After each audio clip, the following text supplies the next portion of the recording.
রিষড়ায় পুরসভায় আমি আসবো নিশীথ বাবুর কাছে, তবে তার আগে একটা ছবি দেখাই। আমরা তো সংবিধানের গণতন্ত্র নিয়ে কথা বলছি, ধর্মনিরপেক্ষতার কথা বলছি, অনেক কিছু বলে দিলাম। সেখানে অনেক কিছু অনুমতি পাওয়া যায়, অনেক কিছু অনুমতি পাওয়া যায় না। অনেক বিষয় নিয়ে সেন্সিটিভ কমেন্ট করলে এ রাজ্যে নাকি আগুন জ্বলে যায়, উলুবেড়িয়া হাওড় অনেক জায়গাতে আগুন জ্বলে, আবার অনেক রাজ্যে, এ রাজ্যে আবার ঠিক উল্টোটা। যখন রাম মন্দির তৈরি হয় তখন সেই ক্ষেত্রে পাড়ার মোড়ে মোড়ে দাঁড়িয়ে বিদ্বেষমূলক বিভাজনের মন্তব্য করা হয়, সেক্ষেত্রে পুলিশ পাশে দাঁড়িয়ে থাকে, সেক্ষেত্রে কোনো স্টেপ নেওয়া হয় না, কারণ তাতে আপাতত কোনো অশান্তির আশঙ্কা নেই বলে মনে হয়। আমি ছেড়ে দিলাম, আমি নারী নিরাপত্তা ছেড়ে দিলাম, আমি ধর্মনিরপেক্ষতা, ধর্মীয় যে ধর্মাচরণ ব্যক্তিগত সেটা ছেড়ে দিলাম। এবার চলে আসছি, আমি দেশ নিয়ে কথা হচ্ছে তো, দেশের সংবিধান তো, এক দেশনায়কের কথায় আসি, আজকের কথায়। ব্যাকগ্রাউন্ডে পেছনে হাঁটলে অনেক দূর চলে যাব। রিষড়া পুরসভার 21 নম্বর ওয়ার্ডে সুভাষনগর এলাকায়, সেখানে তৃণমূল কার্যালয়ের সামনে প্রজাতন্ত্র দিবস পালিত হয়েছে এবং সেখানে জাতীয় পতাকা উত্তোলন করা হয়েছে।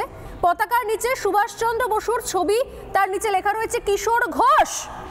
দেখাবো সেই ছবি, অনুরোধ করব আমার পিসিআর কি দরকার হলে ফুল ফ্রেম সেই ছবি দেখাও, ফুল ফ্রেম। কি লেখা রয়েছে তার নিচে?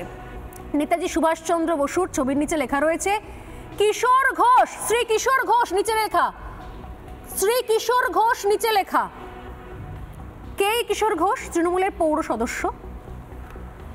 এই হচ্ছে বিশাল, মানে দেশভক্তি তো প্রচুর রয়েছে, সংবিধানকে বুকে নিয়ে মনে নিয়ে চলে, সমস্ত রকমের স্বাধীনতা রয়েছে, বাক স্বাধীনতা, লেখার স্বাধীনতা, মনীষীদের প্রতি অগাধ সম্মান। হ্যাঁ, এই আমি ছোট ছোট করে একটা উদাহরণ ধরছি, শুধুমাত্র আজকের উদাহরণটা দিলাম। নিশীথ বাবু, এটা কি ধরনের নিদর্শন তৈরি করা হচ্ছে? সংবিধান কি আদৌ তৃণমূল কংগ্রেসের মনে হচ্ছে রাজ্যে সংবিধানে সে কোথাও ধাক্কা খেয়ে মুখ থুবড়ে পড়ে যায় না মনে হচ্ছে?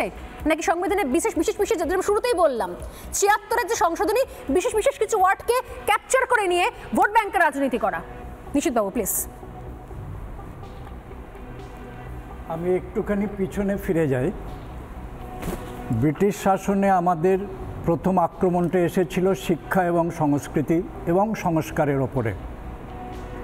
সেই উপনিবেশবাদের ছায়া স্বাধীনতার পর থেকে 2014 সাল পর্যন্ত সমানে ভারতবর্ষের ওপরে বিরাজমান ছিল, যার ফলে পশ্চিমবঙ্গ বাদ যায়নি সেই শাসন ব্যবস্থা থেকে। সেখানে আমরা দেখেছি শিক্ষার কোমর ভেঙে দেওয়া হয়েছে, আক্রান্ত হয়েছে সংস্কৃতি, নির্মূল করার চেষ্টা হয়েছে আমাদের সংস্কার। কিন্তু রাজনীতির একটা সামাজিক দায়বদ্ধতা থাকে, সেই সামাজিক দায়বদ্ধতার জায়গাটা আজকে রাজনীতিবিদরা পুরোপুরি অস্বীকার করেন।